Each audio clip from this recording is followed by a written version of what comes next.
네. 신우가 기도하면서 요즘 이 세상이 악하다고 악에 미쳤다 하는데 참 그런 격한 표현을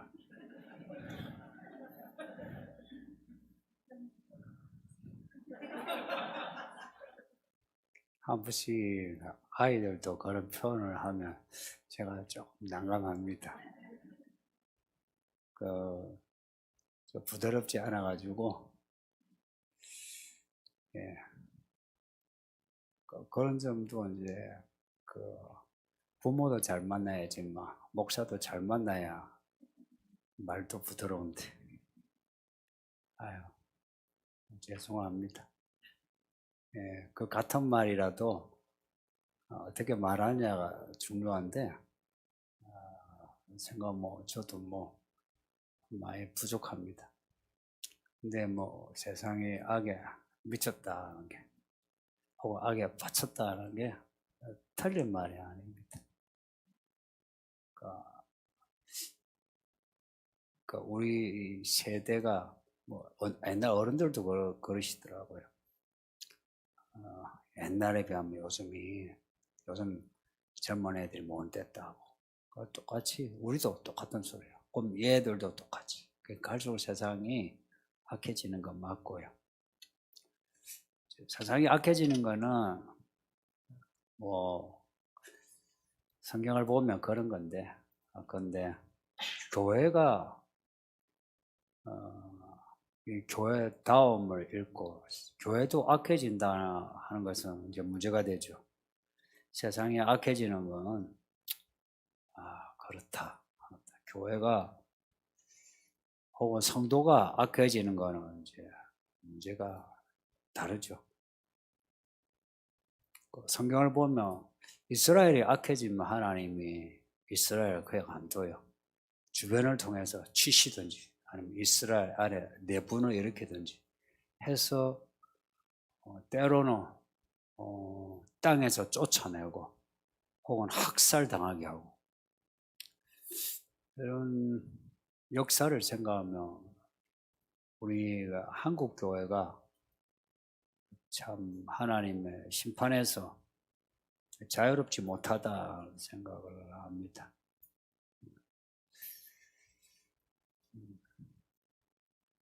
가끔 시청 광장에서 이제 기독교 이름으로 모이는 집회가 있죠. 하면은 옛날에는 김일성, 그 다음 김정일, 그 다음 김정은 이렇게 형상 만들어 놓고 호수에 만들어 놓고 불태우면서 김일성 죽이자, 김정일 죽이자, 김정은 죽이자 그러죠.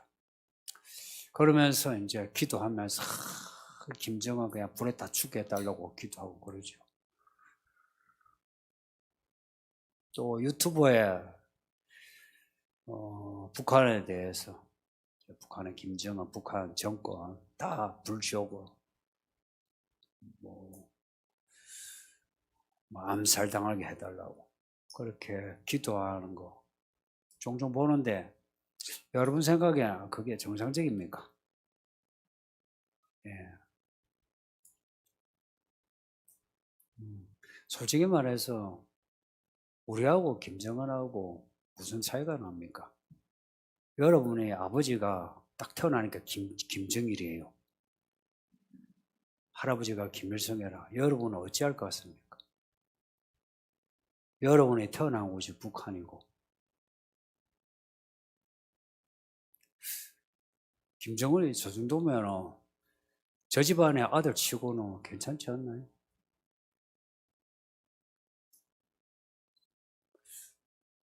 그 말 이제 뒤집으면 사실 참 불쌍하다 이야기고요. 근데 솔직히 북한의 김정은하고 저하고 뭐가 다른지 죄인이라는 점에서도 똑같고요. 또 제가 만일에 김일성의 손자로 태어났으면 지금 김정은보다 더 하면 더 하지 못할 것 같지는 않은데 또 김정은이나 저나 똑같이 구원이 필요하고요. 저는 이미 구원받은 거 확신해요. 그럼에도 구원이 또 필요해요. 김정은도 그렇죠. 그래서 교회가 모여서 혹은 기독교인이 기도를 한다면 김정은을 죽여달라고 기도하기보다는 김정은을 구원해달라고 기도하는 게 맞지 않나요? 만약 김정은을 우리가 기도해서 하나님 응답으로 김정은을 죽이신다. 전염병에 걸려서 혹은 차 사고 나서 혹은 암살당해서 죽이신다 하면 김정은의 그 죄목으로 김정은이 죽는다면 우리는 살아남을 것 같습니까? 저는 자신이 없어요. 차라리 하나님 김정은을 살려주소서. 그 다음에 나도 살려주소서. 이게 정직하지 않습니까? 만약 김정은을 죽일 정도면 그럼 여기에 솔직히 저나 여러분 중에 살아남을 사람이 몇 명이 있을지 이 아이들은 또 몰라. 하나님 보시기에 이 한국교회 혹은 우리는 괜찮은가 할 때 그렇지 않죠.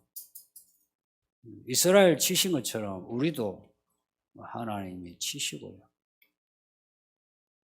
이 한국교회 가만 안 두십니다.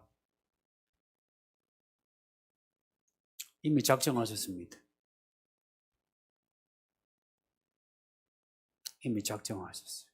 기회를 많이 주셨고요.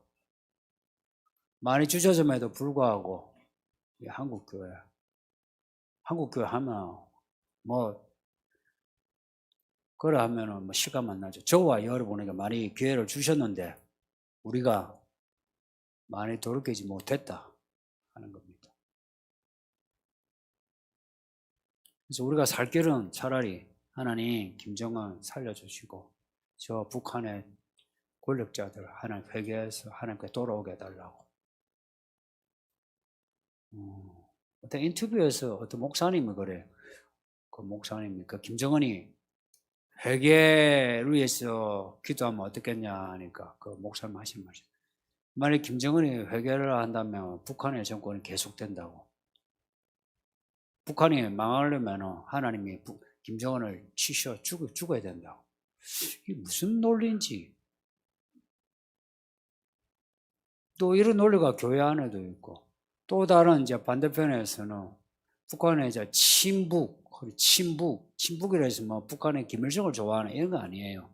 다만 북한에 대해서 인도적으로 잘 대하자 하는 쪽. 혹은 우리가 흔히 말하면은 좌익, 인간의 인권, 자유, 평등 이거 강조하는 분들은 또 교회에 대해서 상당히 또 시니컬하게 비판적이죠. 그래서 이번에 이런 거 코로나 때 그분들은 바로 그래요. 바깥에 대중교통이 왔다 갔다 하고 식당에 사람들이 바글바글 하는데 교회는 문을 닫아야 된다. 이유가 뭐냐? 교회가 선제적으로 모범을 보여야 한다. 성도님들, 이 교회가 모범을 보여야 될 게 어떤 건지 약간 착각한 것 같지 않습니까? 그런 분들은 또 정치적으로 또 이 정권을 좋아해요. 정치적으로 이 정권 좋아하는 건 말릴 수 없는데 근데 그 정책 하나하나가 다 옳지는 않잖아요. 옳지 않은 정책에 대해서는 시민이라면은 민주적인 의식을 가지고 비평을 해야 되죠. 근데 그런 의식 자체가 없어요. 그러니까 이 교회 안에 이 극단의 사람들이 모여가지고 이 교회가 교회 다움을 자꾸 잃어가고 있어요. 차라리 있죠. 귀신이 들어가지고 정신없이 그냥 막 뒤집어지고 토해내고 쓸데없는 소리하고 이렇게 귀신 들리는 사람은 괜찮아요. 근데 의식에서 귀신에게 미혹된 사람은 마귀의 그 지성을 그대로 닮았어요. 그래서 그런 지성은 스스로 교만해져 있어요. 교만해지면서 성경을 읽어도 이 성경을 자기식대로 해석해요. 그리고 교회가 수모님들 교회가 어떤 모습이어야 됩니까? 아십니까? 교회가 어떤 모습이어야 되는지 아십니까? 제가 목사인데 목사가 어떤 목사여야 목사입니까? 여러분은 교사요, 집사요, 권사요, 혹은 부모님이죠. 어떤 부모야 진짜 기독교 부모입니까? 어떤 목사야 진짜 목사입니까? 아십니까? 저는 지금도 배우고 있어요. 근데 배우지도 않고 스스로 또 찾지도 않으면서 교회는 이래야 된다, 목사는 이래야 된다, 교사는 이래야 된다, 집사는 이래야 된다. 나름의 소개를 이야기해요. 바로 그겁니다. 마귀가 들어오는 이 통로, 파이프라인이 바로 그런 거예요. 그런 의식이에요. 그런 걸 통해서 들어와요. 성경을 덮어버리면 그때부터 마귀의 시험이 들어와요. 그 에덴 동산의 뱀, 옛뱀이라 하죠. 그 옛뱀이 하와를 어떻게 시험했나 보세요. 예수님이 광야에 40일을 굶고 있을 때에 마귀가 어떻게 시험했나 보세요. 그 시험한 그 장면을 연구를 해보세요. 이 말씀을 교묘하게 이걸 뒤집어서 사람들이 이 말씀에서 벗어나게 하는 거예요. 그렇게 해서 하와가 시험에 들었고 많은 사람이 시험에 들었지 않아요. 한국 교회도 아직 시험에 들고 있어요. 그럼에도 정말 하나님의 은혜로 이스라엘이 그럼에도 언약의 백성으로서 유지됐고 교회도 지금 유지되고 있습니다. 아무리 교회가 교회답지 않고 여러분이 교회 날라리 갔던 성도라도 여러분에게 겨자씨만한 믿음 있고 이 교회가 그래도 그리스도를 머리로 해서 그래도 말씀을 듣고 나아가려고 하면 이 교회의 왕은 그리스도시고 우리의 왕은 그리스도십니다. 그래서 안 죽어요. 죽을 것 같은데 안 죽어요. 그러니까 마귀가 화가 나 있어요. 판세를 보면 마귀가 이기게 돼 있어요. 판세를 보면. 계산하면 마귀가 충분히 이기게 되어 있어요. 근데 실제 딱 보면은 항상 마귀가 지는 거예요. 오늘 이 본문에도 마귀가 하늘에서 쫓겨났잖아요. 근데 쫓겨난 것을 즉각적으로 아는 게 아니라 조금 있다가 알아요. 자기가 하늘에서 쫓겨난 것을 보고, 본다는 것은 알다는 단어입니다. 알고, 이거 이긴 것 같은데 진 거예요. 마귀는 이기는 것 같으나 지는 거예요. 성도는 지는 것 같으나 이겨요. 뒤에 13장에 보면은 짐승이 권세를 가지고 성도들을 박해하는데 성도의 권세를 다 파괴해요. 그래서 성도를 이긴다 나와요. 마귀가 이기더라 나와요. 아니, 이거는 안 돼. 마귀가 성도들을 이기가 성도들이 다 죽어요. 그래서 성도들이 지는 것 같아. 이게 13장에 나오는 내용인데, 근데 이게 잠시 얼핏 그렇게 보이는데, 실제로는 성도가 전국적으로 완전히 승리하는 거라. 이게 요한계시록 마지막 이야기예요. 누가 이걸 지켜주시고 이기게 하시나? 하나님이. 하나님이 여자를 보호하신 거라. 하나님이 여자가 아이를 낳게 하신 거라. 하나님이 여자의 아이를 남자로 왕으로 만드신 거라. 하나님이 그 남자를 하늘로 올리신 거라. 올리신다. 이 말이 휴거한단 말입니다. 그 단어하고 똑같은 단어예요. 똑같은 단어라고 올라간다. 우리가 휴거한다 할 때 그 단어와 똑같은 단어예요. 그리고 여자의 후손, 여자의 남은 후손, 여자의 씨의 남은 후손, 여자의 씨하면 예수님이에요. 그 씨의 남은 후손이라는 것은 여자의 씨, 그리스도를 따르는, 어린 양을 따르는 사람들이에요. 우리들을 이기게 하신다는 겁니다. 어떻게 이기게 하시든 야가 합력하여 모든 것을 합력하여 우리를 이기게 하신다 말씀하십니다. 성도님들, 사실 이긴다는 게 어떻게 하는 것이 이기는 겁니까? 싶겠지만 이겼다는 증거가 있어요. 이겼다는 증거는 이래요. 그리스도 예수가 예전보다 훨씬 크게 보이고, 그리스도 예수가 예전보다 훨씬 나를 위하는 것 같은, 그리고 내가 더 예수를 의지해야 될 것 같은, 그리고 일상에서 뭘 해도 예수님 도와주세요 하는 그 모습이 나올 때 그 사람이 이기는 사람입니다. 왜냐? 그러한 태도는 암탉이의 뿅알이 이제 품듯이 하나님의 품 안에 들어있는 사람이 그렇게 돼요. 하나님 품 안에 있지 않은 사람은 그렇게 못해요. 뭐 말로는 할 수 있겠죠. 그런데 실제 현실에서 그렇게 못 살아요.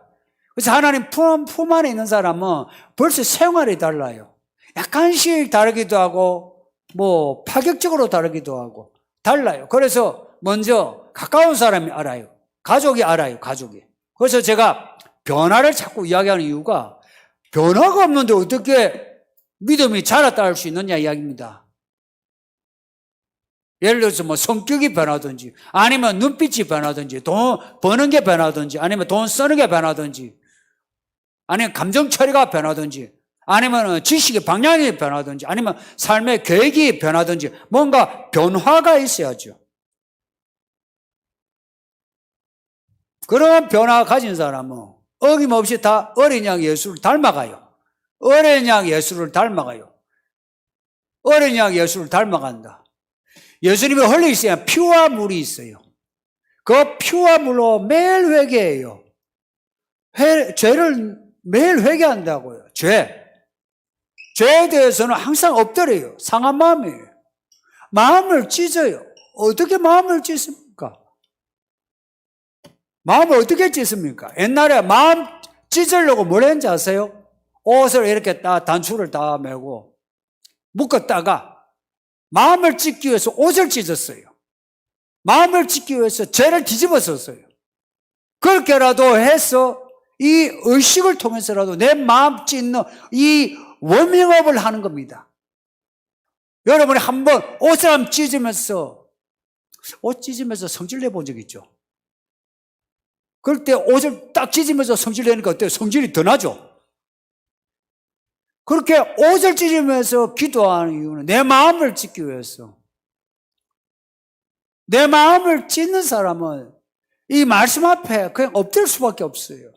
그리고 죄에 대해서는 내가 죄인입니다 그래요. 죄 중에 괴수라 그래요. 그래서 죄에 대해서는 늘 회개해요. 그리고 말씀에 대해서는 배고파해요. 오늘 이 말씀에 성도의 교회의 이 남은 자손들, 이 성도들이 말씀을 지키며 나오죠. 계율을 지키며. 말씀을 지킨다는 건 말씀에 대해 배고파하고 목말라 해요. 그래서 말씀을 읽어야 돼요. 말씀을 들어야 되고, 말씀을 배워야 하고.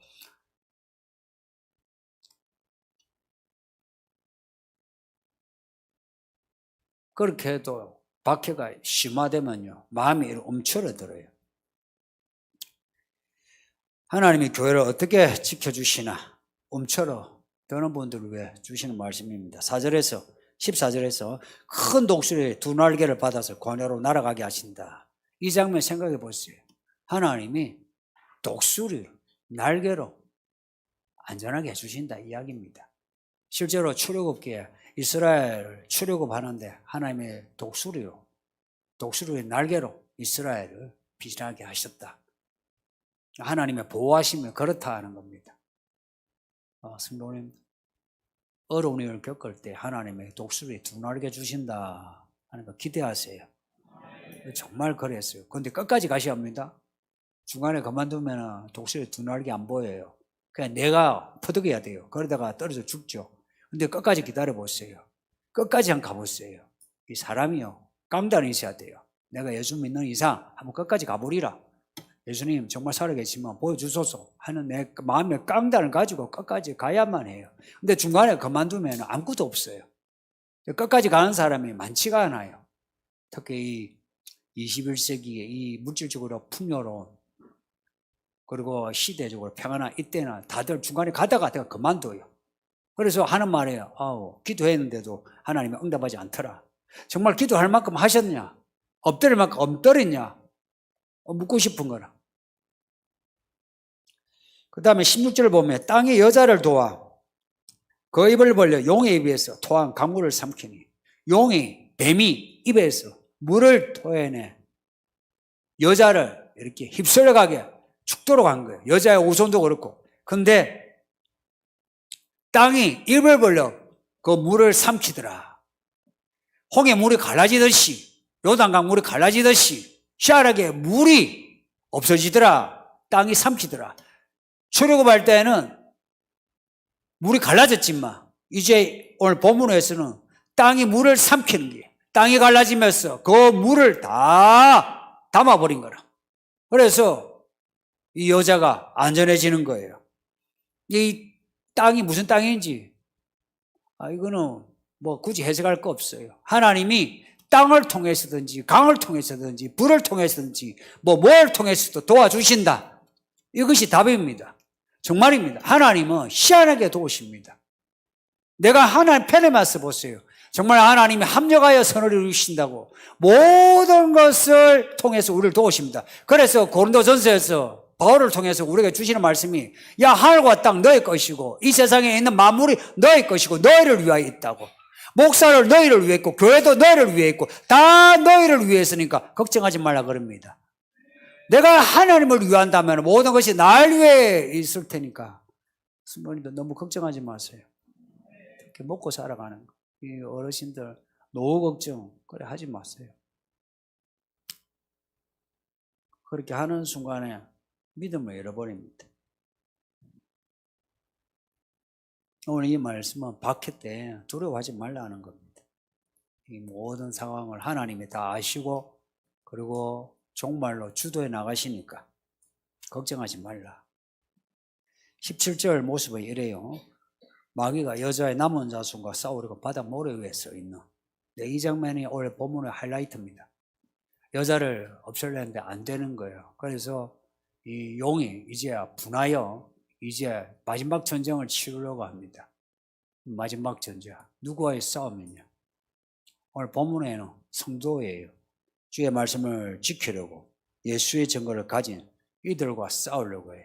그런데 16장과 19장을 보면 이 대상이 예수 그리스도요, 예수 그리스도의 군대입니다. 붉은 용이 최후에 전쟁을 치르는데 그 대상이 어린 양 예수고 어린 양 예수를 따르는 성도들이에요. 이 땅에서는 성도들이요 권세를 잃고 지는 것 같아요. 교회가 박해를 당하면서 교회가 사라져요. 지상의 교회는 아마 사라질 거예요. 그래서 예배 자체가 없어질 거예요. 그리고 신사 참배 때처럼 짐승을 섬겨야만 살아남아요. 신사 참배 때 많은 목사님이 뭐라고 하는지 압니까? 신사 참배를 함으로 교회를 지켰다 그래요. 이해가 되죠?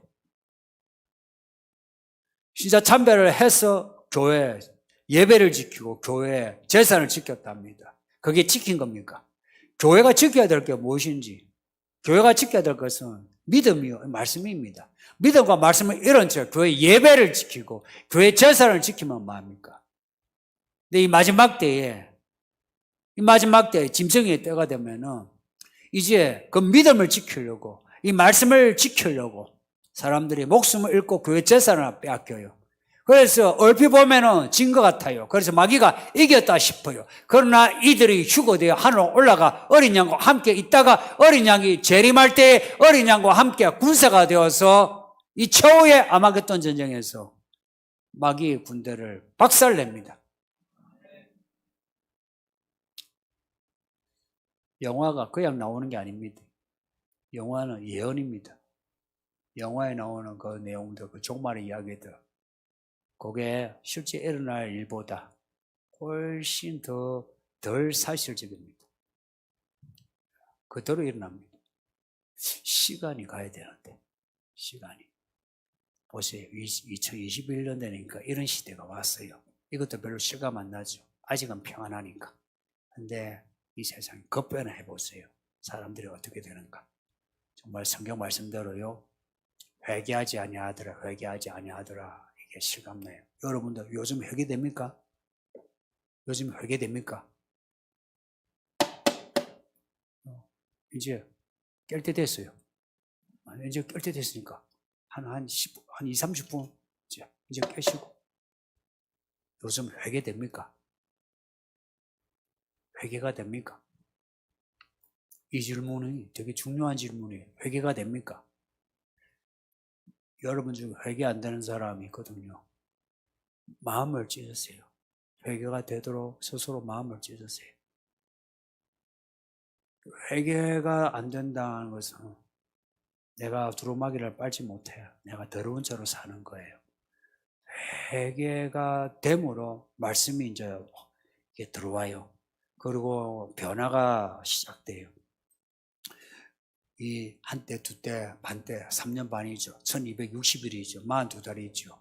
이 날을 견뎌내려면은 내가 어린 양의 피로 회개하고 시선받고 그리고 이 계명, 이 말씀을 내가 받아서 지켜 행하려고 하고 하되 내 목숨 아끼지 아니하고 해야만 그 기간을 이겨낼 수 있어요. 지금이 주신 기회입니다. 준비할 수 있는 기회예요. 그래서 지금 많이 회개하시고 그리고 성경을 많이 읽으시고 배우시고 해서 이렇게 좀 옷을 입읍시다.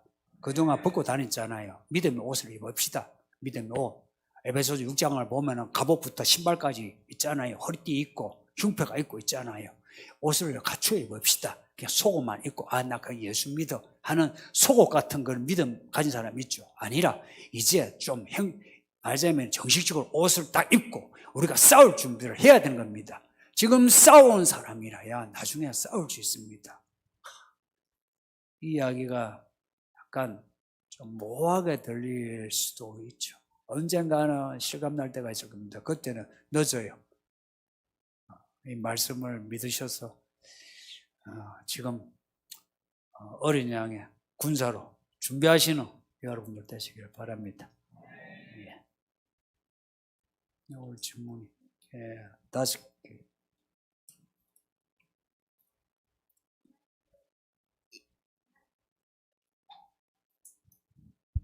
지난주 TCBS에 하늘과 땅에 거하는 자와 땅과 바다에 거하는 자를 대비시켜 말씀한 질문이 있었습니다.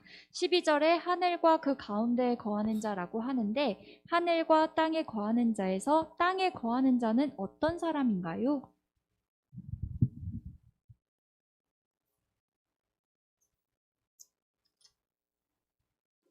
지난주 TCBS에 저런 말이 있었어요. 하늘과 땅에 거하는 자.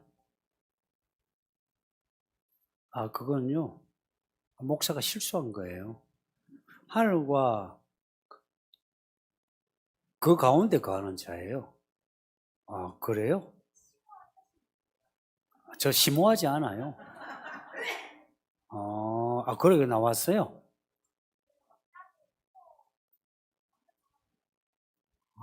아니고 하늘과 그 가운데 거하는 자예요.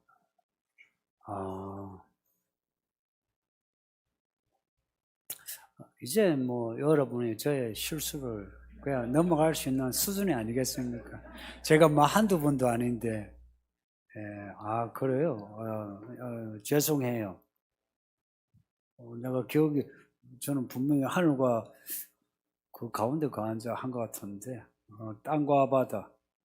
여기 이제 질문은 하늘과 땅, 바다, 제가 대조시키는 거. 이게 요한계시록에,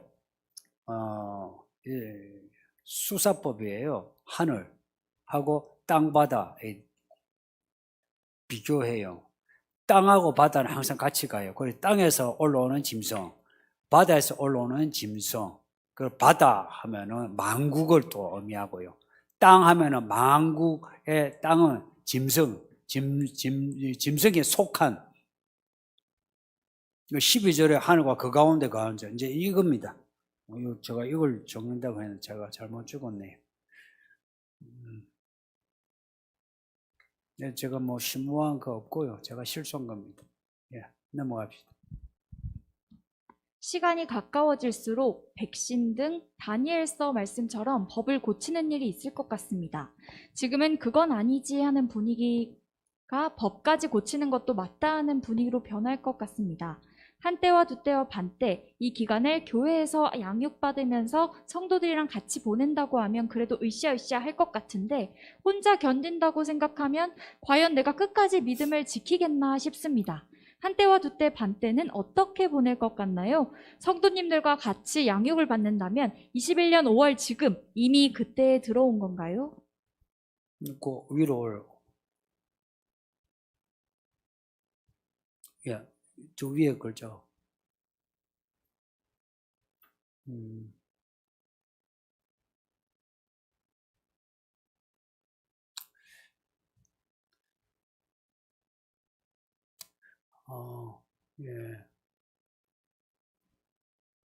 정말 짐승의 표 있습니다. 지금까지 신학적으로 이제 저와 같이 이제 목회한 분은 신학을 공부해요. 신학적으로 짐승의 표가 우리가 표라고 하는 어떤 몸에 주입하는 그런 표로요 말하지 않았어요. 인본주의, 반성경적인 이제 그런 그 삶 혹은 가르침, 지식 그걸 이야기했어요. 근데 그것도 맞아요. 왜냐하면 저 그리스도가 초대교회 때부터 지금까지 계속 있어 왔어요. 저 그리스도가. 그리고 짐승의 표도 있어 왔어요. 근데 이제 종말에 딱 예수님 오시기 전에 저 그리스도라고 하는 사람, 짐승이라는 사람이 그 이제 개인이 진짜 나오고요. 그리고 짐승의 표도 지금까지 짐승의 표가 가지고 있는 어떤 그 상징적인 의미 그거 맞는데 만이 아니라 진짜 사람 몸에 주입해서 사람을 짐승처럼 하나님을 못 믿게 하는 표가 생겨요. 그거는 여러분이 인터넷에 트랜스휴머이라는 그 단어를 쳐보거나 아니면은 AI에 관련해서 여러분 글을 보시면은 그래서 이 백신 관련해서 이 백신이 저희 지금 우리 그 약사 성도들이 지금 그 백신 나름 연구하는데 아직까지 이제 지금까지 나온 그 의견이 그래요. 이 백신이 뭐 짐승의 표까지는 아니지만 그쪽으로 가는 과정의 한 지점이다 라는 나름의 결론을 내렸어요. 말하자면은 이제 뭐 전염병 혹은 여러분의 전염병이 아니라 지병 혹은 여러분의 진원까지 그 치매 있죠. 그런 것을 다 막는 모든 것을 다 좋게 하는 그런 그 과학 기술이 이미 돼 있고요. 있다면은 다 할 거 아닙니까? 여러분 암에 걸린 사람 생각해 보세요. 암 걸렸는데 그런 칩이 있으면 받을 거예요, 안 받을 거예요? 여러분 이제 자녀를 이제 가졌는데 그 자녀가 뱃속에서 기형이라 그런 기형인데 그것을 방지하는 어떤 그 칩을 몸에 주입할 수 있다면 받을 거예요, 안 받을 거예요? 그것만이 아니라 또 13장에 나오는 내용이에요. 그 표가 아니면 물건을 사고 팔 수 없고 그리고 의료 혜택을 받을 수 없고 학교 혜택을 받을 수 없고 대중교통 사용할 수 없고 집을 사고 팔 수도 없다. 이렇게 되면 어떻게 해요? 거의 다 대부분 받아요. 그리고 시대 조금만 이제 진행이 되면 그런 시대가 와요. 지금까지 그 전염병이 많았고요. 그리고 거기에 대해서 뭐 예방약이 나오곤 했지만 이 21세기 지금처럼 뭐 여권 백신 뭐 이런 식으로 나온 적은 없어요. 그리고 뭐 중국에는 대중교통을 이용할 수 없는. 그러니까 그 나라 이야기지 그게 아니에요. 그 나라 이야기가 우리나라 이야기예요. 그래서 건강으로 볼 때 혹은 경제생활에서 표를 이제 받을 때가 이제 거의 임박한 것 같습니다. 그리고 법을 바꿔요. 이제 이 법은 다니엘서의 그 법은 실제 일어났던 이야기예요. 셀루커스 왕조 때에 안티오커스 사세라고요. 에피파네스라는 왕이 있어요. 그 왕이 예루살렘 성전을 엉망으로 만들어놨어요. 그 성전에서 돼지 제사, 돼지 피를 뿌리고 절기 바꾸고 그랬어요. 그리고 또 신약에서도요. 정권에 따라서 특히 이제 프랑스의 혁명 때요. 프랑스의 혁명이 진행되면서 주일 예배를 금지한 때가 있었어요. 예배 자체를 금지할 때가 있어요. 일요일 없었던 때가 있어요. 그래서 그 한 주가 아니고 열흘 이런 식으로 단위를 바꾼 적이 있어요. 이게 역사적으로 가끔 있어 왔습니다.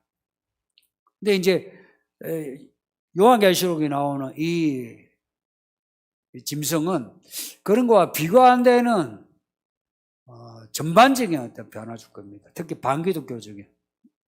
거기에 대해서 이겨낼 수 있는 사람이 얼마나 될까? 여러분도 지금도 그렇지만 주일에 예배한다면 직장의 상사들이 뭐라고 합니까? 아이고 예배 잘 드리세요. 코로나 종식을 위해 기도해 주세요. 그런 소리 들어본 적 있습니까? 여러분 중에. 아이고 교회 다녔어요. 아이고 참. 그러면 우리나라 왜 기도해 주세요? 이런 소리 들어본 적 있습니까? 없죠? 뭐랍니까? 교회 갔다고요? 이럴 때 왜 교회 가요 그래? 약간 좀 사람이 이게 정신적으로 이상해졌어요. 민주주의란요, 원래 청교도의 종교의 자유에서 시작된 게 민주주의. 자본주의는요, 그 청교도들의 청지기 의식에서 시작되었어요. 그 본격적인 발전이. 그러니까 이 민주주의는요, 양심의 자유, 종교의 자유, 집회결사의 자유예요. 근데 사람들이 뭐라고 합니까? 종교의 가치에 대해서 다들 묵살해버려요. 그러니까 이렇게 되면은, 나중에 백신, 이게 짐승의 표가 아닐지라도, 백신은 어떤 분은 무슨 질환이 있어서 안 받는다. 아니면 자기가 받기 싫어 안 받는다. 그런 거 있죠. 백신 맞아가지고 죽느니 차라리 내가 코로나 걸려가지고 내가 잠시 내가 아야 하고 난 뒤에 낫겠다. 그래서 안 받는다. 한 사람 있죠. 그죠? 그런 사람은 어떻게 해, 그럼? 근데 이 강제할 때 이 사회가 전체 다 거기에 대해서 동조한다는 겁니다. 그것도 교회 안에 이 사람들까지도.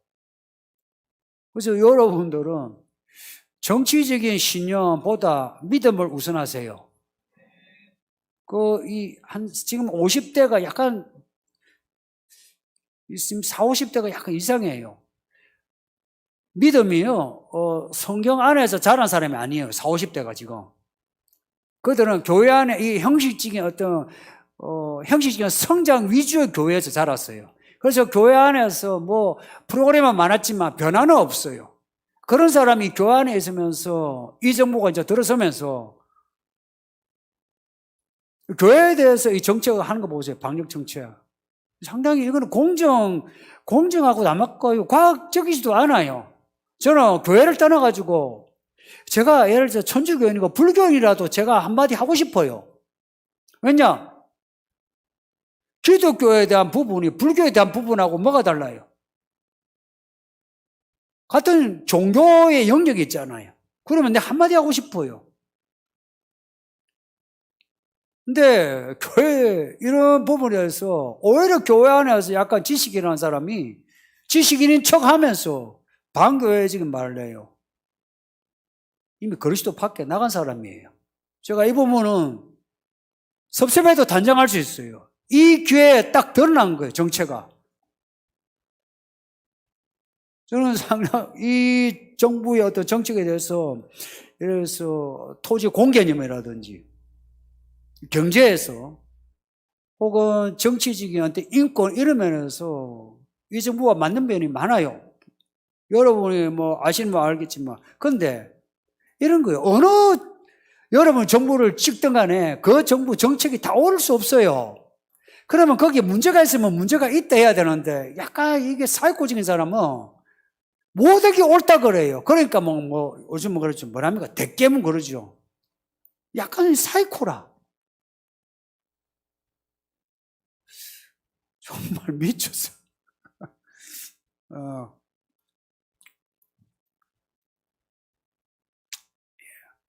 이 한때와 두때 반때 이거는 정말 이 기간이 맞다고 봐요. 근데 이게 정말로 딱 1260일 그거는 잘 모르겠어요. 근데 기간이 이와 유사하다고 봐요. 이 기간 교회에서 양육받으면서 성도들이랑 같이 보낸다고 하면 그래도 으쌰으쌰할 것 같은데 아니에요. 잘 들으세요. 성도들과 으쌰으쌰 하려고 하지 마세요. 믿음은 개별적입니다. 첫째, 여러분의 믿음을 키우세요. 여러분의 믿음을 키우기 위해서 성도들과 교제 나누세요. 아마 이때쯤이면 교회에서 으쌰으쌰 할 수 있는 분위기가 아니고요. 으쌰으쌰, 이쪽에서 으쌰으쌰, 저쪽에서 으쌰으쌰 서로 갈라져 있어요.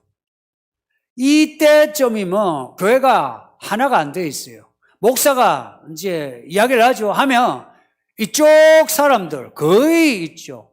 반 이상의 사람들의 목사에 대해서 제가 예를 들어서 짐승에 표 받지 말자 이러면 이쪽에서는 왜 안 받아야 되느냐고, 교회를 말아먹으려고 하냐, 우리를 죽이려고 하냐 그래요. 반 이상이. 그래서 이쪽에서 으쌰으쌰 하면 목사가 목회 힘들어요. 아시겠어요? 으쌰으쌰 하는 거 아니에요. 교회는 개개인이 그리스도 앞에 엎드리는 겁니다. 개개인이 그리스도 앞에 엎드렸을 때 그리스도가 명령을 주면 그 말씀을 받아서 서로가 연결하고 상합해서 하는 것이지, 우리가 흔히 이야기 으쌰으쌰의 그 개념 가지고 교회 생활하면 그 교회 무너져요. 으쌰으쌰 아니고요. 개인이 살아야 합니다. 개인이 살아야 돼요. 지금 여러분에게 제가 주입하는 게 개인입니다. 목사의 설교와 강의와 가르침을 여러분이 성경적으로 비평할 수 있어야 돼요. 비평할 수 있어야 된다고요. 성경적인가 아닌가 했을 때에 성경적이라면 앞뒤 보지 말고 그냥 따라오세요. 만약 성경적이지 않다, 저 목사가 아웃사이드 간다면 따라올 거 없어요. 만약 아웃사이드 가서 교회 우리 모두를 틀린 길로 가게 한다면 빨리 쫓아내야 합니다. 그거 여러분에게 지금 훈련시키는 거예요. 혼자 견디다고 생각하면 과연 내가 끝까지 믿음 지키겠나? 혼자 견디세요. 이 질문하신 분 마음 섭하지 마시고 혼자 견디세요. 혼자 견디세요.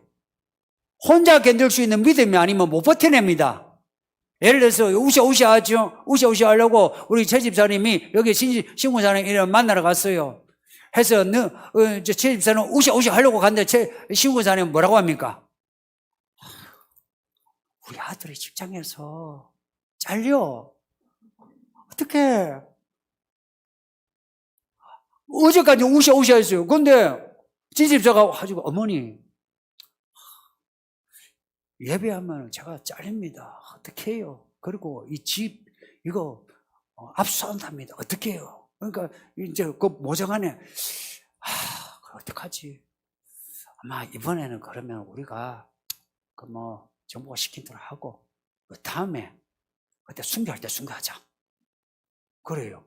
다들 순교할 때 순교하고 지금은 아니다 그래요. 으쌰으쌰 하는데 으쌰으쌰 안 돼요. 제가 아직까지는 제가 여러분하고 크게 제 목회 앞으로 나가는데 방향에서 별로 언론 안 해요. 제가 까놓고 이야기하면 별로 언론 안 해요. 그냥 가요.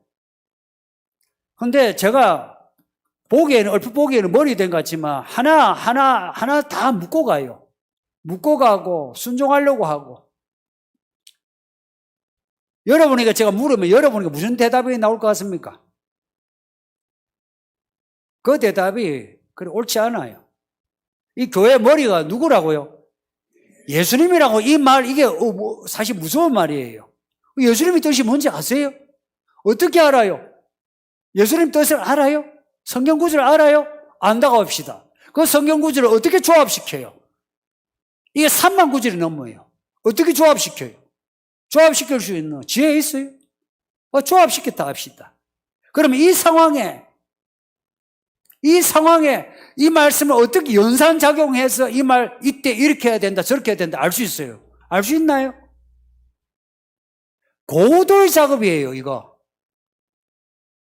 그렇지 않습니까? 이 고도의 작업을 가능케 하는 게 말씀과 성령이에요. 그래서 더 말씀을 읽고 배우고 기도를 해야 합니다. 지금 성령 충만하지 않는 분 상당히 위험해요. 성령 충만한 특징은 뭔지 아세요? 회개 기도할 수 있는 거예요. 간단해요. 이 회개 기도란 게 이게 여러분도 회개 기도 했어요, 그러죠? 근데 물어볼게요. 이 마음에 격하고 눈물이 나고 마음이 아파요? 아니면 그냥 기도만 나와요? 어때요? 회개 기도는 마음이 아프고 부르짖음이 나오는 거예요. 이걸 개인적으로 해야만 해요. 이 아이들도 그걸 배워야 돼요. 배워라. 앞에 승자가 앉아가지고 이 인생을 불쌍하게 달라고 내가 말씀대로 살아야 된다, 살지 못한다고 하고 그래. 이 아이가 처음에는 부모를 따라서 하죠. 나중에는 자기 영혼이 해요. 이 말씀과 성령이 아니면 못했네요. 이때 여러분 예수님 말씀을 잘 보세요. 마지막 날에는 너희 부모, 형제, 자매가 원수가 될 거다 그래요. 예수님 하신 말씀이에요. 지금 이렇게 있는데 성도들이 나의 뱀이 돼요. 나를 건드린 뱀이 돼요. 그러니 개개인이 살아나세요. 개개인이 살아야 교회가 살아요. 우샤우샤 하려고 모이죠. 그렇게 하려고 한 분들 생각해 보세요. 우샤우샤해서 믿음이 자란 적 있는 사람 있어요? 없어요. 제가 제가 꼰대같이 나 때는 하지만 저도 해봤어요. 안 돼요. 내가 엎드려야 돼요. 골방에서 혹은 이 예배당에서 내가 그리스도 앞에 있는 한 사람으로서, 이걸 이제 단독자라고 누가 이야기했어요. 그리스도 앞에 있는 단독자로서 내가 엎드려서 기도하고 말씀을 받고 감동받고 결단을 해야 이게 가능하지. 근데 이제 이 교회 안에서 누군가 그렇게 하는 게 보이죠? 그러면은 으쌰으쌰 안 해도요, 힘이 돼요. 목사님이 저렇게 하는구나. 권사님이 저렇게 하는구나. 집사님이 그렇게 하는구나. 해서 우리는 볼을 보여줘야 돼요. 볼을 보여줘야 돼요. 그 볼을 보여주는 게 이게 모델이 되는 거예요. 모델이 되어줘야 돼요. 그 모델 되어주는 훈련하셔야 돼요, 지금. 그런 거 있잖아요. 그런 어떤 변화와 모델이 되는 본이 없는데, 여러분, 이러겠지. 내 말 들어. 목사가 여러분 보고 내 말 들어. 이러면 여러분 듣겠어요? 목자가 여러분 보고 내 말 들어. 목자니까 내 말 들어. 그러죠. 듣습니까? 앞에서는 얘도 뒤에서 다 수군대요. 이 권위가 있어야 되거든요. 그러니까 이 교회 일꾼들은 그 권위를 세워줘야 돼요. 사람들의 보기에 흠이 없어야 돼요. 그래서 그분들에게 이렇게 살아야 된다 하는 길을 제시해 줘야 됩니다. 우리 특히 우리 목자분들 그렇게 해주세요. 예수님이 언제 오실 것 같습니까? 언제 오실 것 같습니까? 네? 예수님이 언제 오실 것 같아요? 예수님이 언제 오실 것 같습니까? 생각보다 빨리 옵니다. 생각보다. 하루하루를 잘 보내세요. 21년 5월 이거 넘어갑시다. 안녕하세요. 어제 TCBS 예배 때 하나님께서 보호해 주시니 마귀에게 흔들리지 말라고 하셨는데 마귀에게 흔들리는 모습의 구체적인 예를 하나만 들어주시면 감사하겠습니다. 교회 밖에 이야기 놔주고요. 교회 안에 내가 믿음으로 잘 살려고 해요. 내가 예수 믿고 잘 살려고 하는데 마귀에게 흔들릴 수 있는 성경의 사례가 하나 있어요.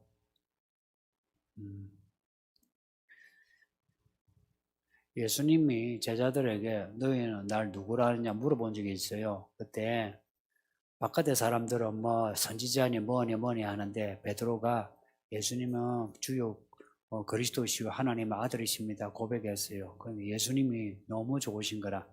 그래서 야 너에게 천국 열쇠를 주마 했어요. 그 천국 열쇠 맞아요. 천국 열쇠는 이런 거예요. 천국을 열고 들어가는 거예요. 그래서 땅에서 풀면 하늘에서 풀어주고 땅에서 내가 기도로 묶으면 하나님이 또 묶어주고 그런 권세 그걸 베드로가 받았어요.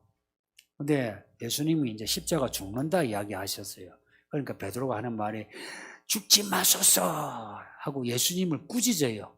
그 어조가 헬라에서는 꾸짖죠. 그 예수님을 책망하듯이 이야기한 거예요. 그때 예수님이 하시는 말씀이 이 마귀야 내 뒤로 물러가라 그래요. 그러면서 네가 하나님의 일을 생각지 않고 사람의 일을 생각한다 그래요. 생각이에요. 우리를 흔드는 거 생각입니다. 여기에 뭐 여러 흔드는 거 있는데요. 가장 교회 안에서 믿음 생활 좀 하는 분들에게 마귀가 흔드는 건 생각입니다. 생각이에요. 생각이라는 게 뭔지 아시죠? 안에서 하는 마음의 연산작용이에요. 연산작용은 다 계산으로 되어 있어요. 그리고 이 알고리즘 속에서 뭔가 하나 툭 튀나오고 툭 튀나오죠. 그죠? 나도 모르는 이 안에서 알고리즘에서 하나 툭 말이 튀나오고 감정이 툭 튀나오고 그러죠. 그죠?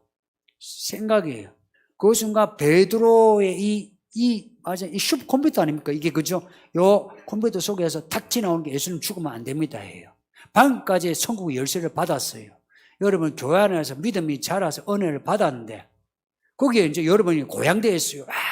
내가 진짜 믿음이 이제 달라졌어. 하나님이 내게 천국 열쇠를 주셔서 그래요.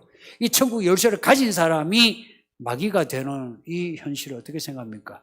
여러분이 여기서 예배하고 교회 일을 하고 말씀을 가르치고 하는 교회 종인데 여러분이 어느 순간에 마귀가 될 수 있는 그 파이프라인이 뭔지 압니까? 생각이요, 생각. 그죠? 그 순간 생각을 사람의 일을 생각했다는 거예요. 그럼 그 순간은 그럼 생각을 어찌해야 되나? 사실은 우리가 이 믿음에서 집중력을 잃으면요, 그냥 있죠, 확 뒤집어져요. 생각을 하는데요, 막 인상을 찡그리면서 성경을 생각하고 그렇게 하지 않아도요, 예수님이 지금 뭐라고 하냐? 내가 죽는다. 가서 내가 예루살렘에서 죽고 살아난다. 들었죠? 들었으면 어찌해야 됩니까? 아멘 하면 되죠. 근데 듣고는 내 생각은 그게 아닌데 이게 나오는 거예요. 예수님이 누구신가에 대한 신앙 고백은 제대로 했어요. 근데 예수님이 하시는 일에 대해서는 내 생각은 그게 아닌데요. 그래요. 여러분이 그래요.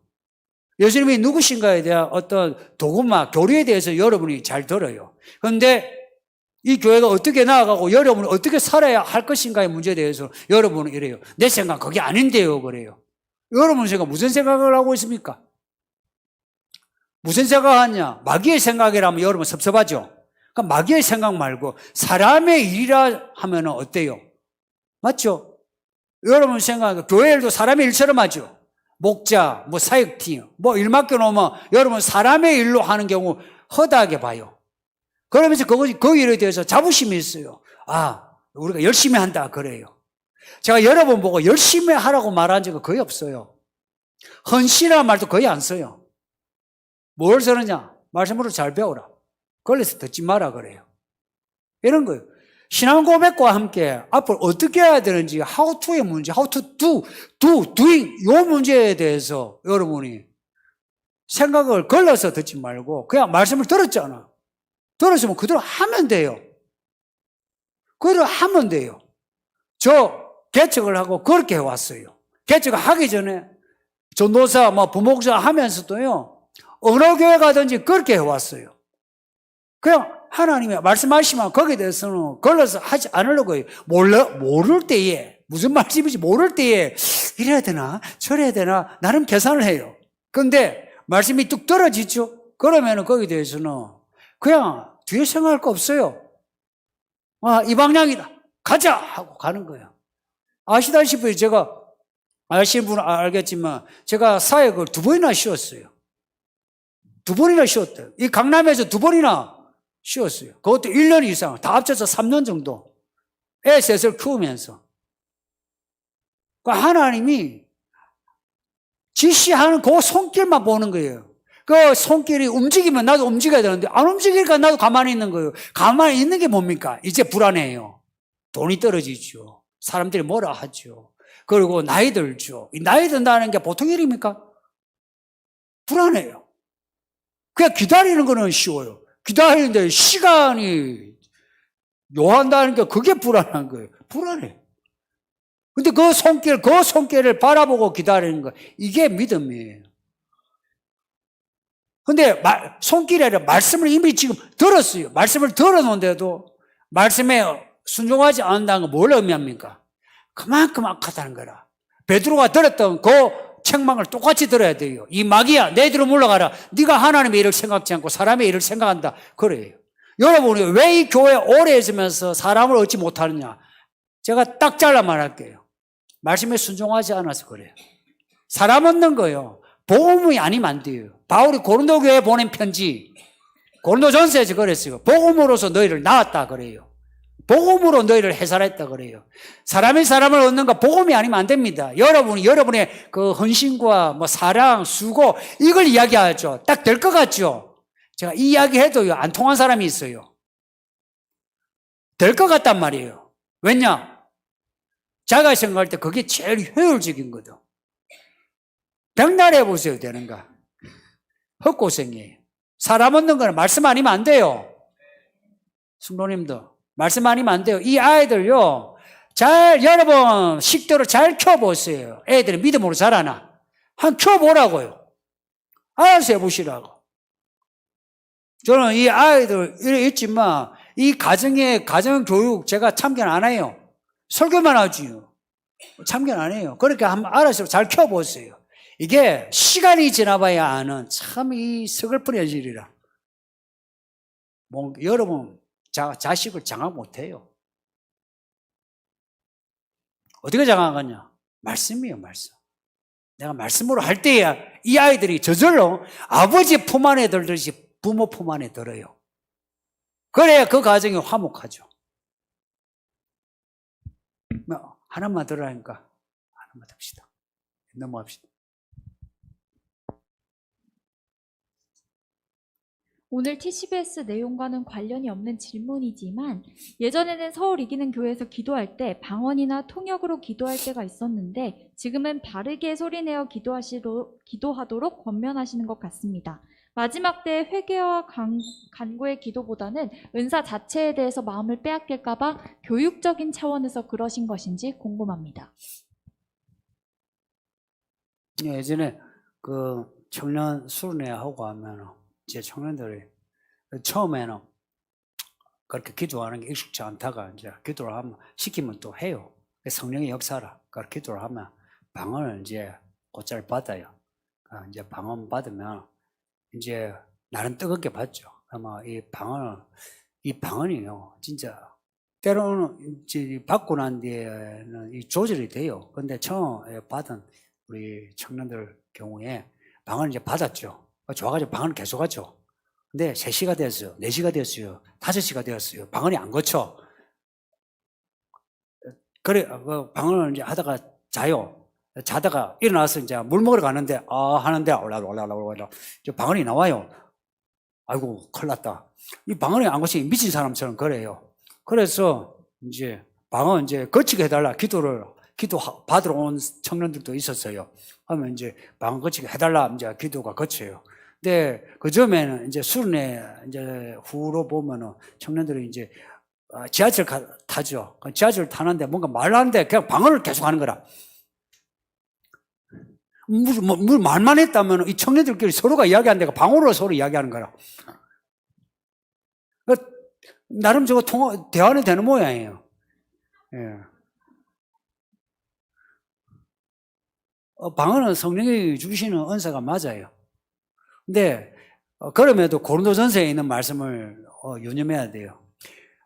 방언 1만 마디보다 예언 한 마디가 낫대요. 예언 5마디인데 제가 한 마디로 줄일게요.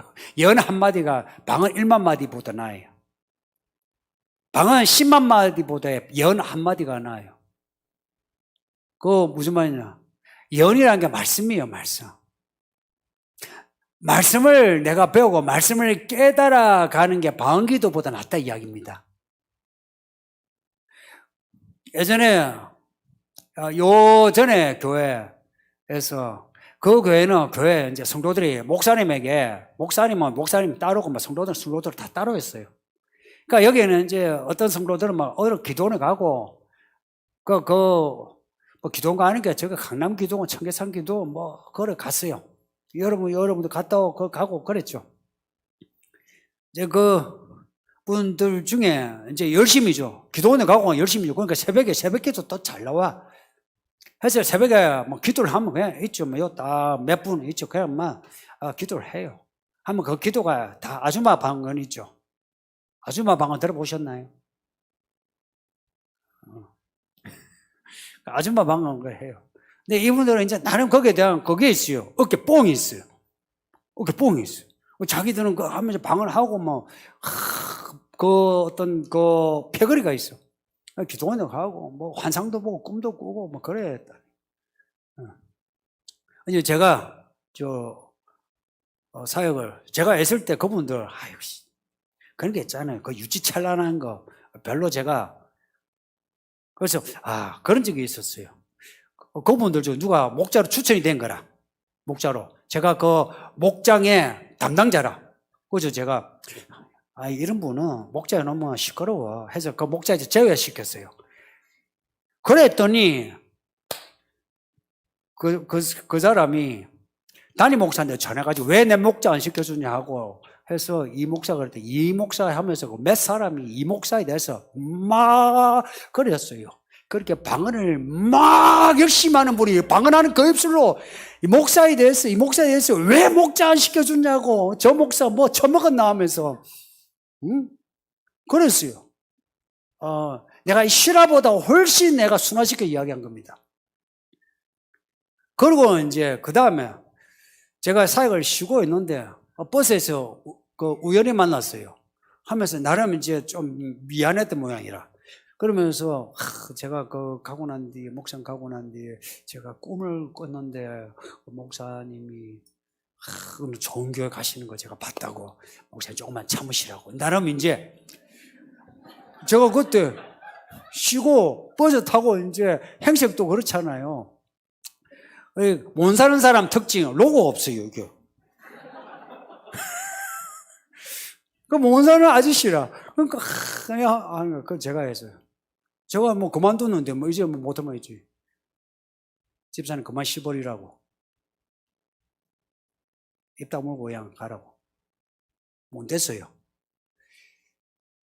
그런 어떤 방언은 은사 받는 건 좋아요. 근데 이 한국 교회는요, 그렇게 받아놓으면은 믿음이 안 자라. 방언도요, 방언이 언어예요, 언어. 언어라면 방언이 수준이 있어요. 이 애가 하는 말하고 어른이 하는 말하고 다르죠. 방언도 방언하는 게 그냥 있잖아요. 그냥 따발죽 소리만 하는 그게 방언이 아니고, 방언의 어휘력이 있어요, 어휘력이. 그래서 방언을 하는 사람은 정말 이 방언 깊이 들어간 사람은 이 사람 방언 그대로 해요. 이 방언 그대로 해요. 근데 이 아줌마 방언 찰랑만나 땡땡거리는 그 소리 있죠. 그럴 때에 마귀가 그냥 있죠. 확 장하게 해요. 마귀가 방언하는 거 봤습니까? 귀신 들려서 방언하는 거. 마귀가 얼마나 영악한지 우리 성도들이 잘 몰라. 마귀가 거의 똑같이 해요. 중이 방언하는 거 봤습니까?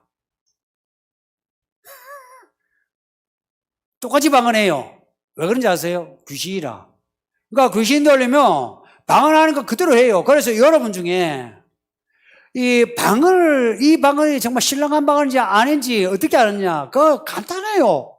여러분이 모른 척해서 그렇지 간단해요. 내가 내 마음이 말씀에 대해 갈급하고 회개하고 그리고 이 교회로 왔는데 이 성도가 좋아 보이고 목사님 말씀이 달면 여러분 방언하는 걸 괜찮아요. 그거 괜찮아. 근데 여러분이 듣는데 자꾸 딴 생각이 나고 있죠. 미워하고 시기하고 하죠. 그러면 그거는 성령의 방언이 아니고 이미 귀신에게 물든 방언이에요. 그럼 질문이 나오죠. 아니 그러면은 내가 성령으로 방언 받았으면 귀신이 나한테 그 접촉하면 내가 그러면 방언을 못 해야죠, 그러죠. 방언을 못 해야지 그러지, 그죠? 근데 방언이 나오는 거야. 방언을 하는데 내가 귀신에게 장악된 거. 그러면은 내가 귀신에게 장악돼야 방언을 이제 안 해야지 하는데 이게 하나님 방식입니다. 하나님 방식이에요. 내가 귀신에게 장악이 돼도 방언을 그대로 하고 있어요. 그래서 방언할 때 마음으로 기도를 해야 돼요. 방언은 입으로 해요. 그래서 고린도전서에 바울이 그러지 마음으로 기도해야 된다고. 방언은 그냥 그대로만 해요. 말로만 그냥 입으로만 기도해요. 그런데 속은 없어. 그런 경우 방언을 안 하는 게 좋아요. 그래서 제가 예전에는 뭐 하면서 제가 방언으로도 인도하고 그러고 예언도 하고 지금도 하면은 바로 티 나와요. 그러면 여러분이 그걸 들으면 약간 섬뜩해요. 우리 최집사, 방언하면 이 최집사만 해도 하면은 예언해서 이 방언 통역이 바로 나와요. 그러면은 여러분, 우와, 싶죠? 언젠가는 이제 그렇게 해요. 때가 이제 다 됐어요. 예수님 곧 오셔. 그리고 이 아이들에게 하나님이 다 보게 하고 듣게 하셔, 지금. 이 아이들 중에 아마 환상 보고 소리 들은 애들이 꿈도 꾸고 한 애들이 많을걸요. 그 부모들, 자녀들하고 자꾸 대화 나누세요. 근데 지금 이제 그런 방언보다는 지금 말씀 배우는 게 지금 급해요. 그거 알아서 방언 받으실 분은 방언하세요. 근데 방언보다 중요한 거는 뭐다? 말씀이에요. 말씀 읽고 듣고 지금 그게 급해요. 근데 방언하면 어떻게 하는지 아세요? 방언만 1시간 하고 앉았어요. 성도님들, 방언만 1시간 하면은 내가 내 정신 의식으로 내 일상에서 기도해야 될 걸 기도 못 해요. 그러면 내가 관심하고 내가 의식하고 방향하는 그 기도를 내가 기도하지 않는데, 내가 그 기도하고자 하는 말을 하지 않는데 내가 어떻게 하나님 도움을 받겠어요? 여러분 여기 교회에서 하루 종일 있는 사람 같으면 좋아요. 한 몇 시간 방언 몇 시간 기도하고 하면 되죠. 근데 다 바쁘시잖아. 가장 좋은 거는 성경을 읽고 설교를 듣고 그 내용으로 기도하세요. 그거 배우셔야 돼요. 하는데 마음을 찢는 법을 해야 돼요. 그 마음을 찢는 거요. 왜 그 옛날에 옷을 찢고 죄를 뒤집었어요? 그렇게 마음을 찢고 기도하는데 기도하는데 다리를 이렇게 하고요. 그냥 이래 할까요? 자세가 달라요. 그냥 엎드리거나 그냥 바닥에 하거나 아니면 이 자세가 달라요. 이런 의식이 필요해요. 이런 의식. 왜냐? 우리 사람이 그거 아니에요. 내가 분위기 다 잡아야지. 누가 잡아줍니까? 누가 잡아주대? 기도하는데. 내가 잡아야 돼요. 저도 일부러 그래요. 불쌍하게 해주세요. 그래요. 그래, 애처롭게 하는 거, 이런 거. 나 불쌍하게 해주세요. 하고 있죠. 애가 아빠한테 엉기는 것처럼 그렇게 하는 거죠. 이게 1만 마디 방언보다 나아요. 그리고 방언 받으신 분은 하고요. 그리고 나는 이 교회 성도들이 다 방언 받았으면 하는 마음입니다. 방언 받는 게 좋아요. 방언은 정말 성령이 주시는 방언. 근데 이제 다음에 이야기합시다. 있죠. 악한 마음 먹고 기도하면요 귀신 방언 받아요. 그 조심하시고 넘어갑시다. 없습니까? 예. 다시 기도합시다. 말씀 정하면서 기도합시다.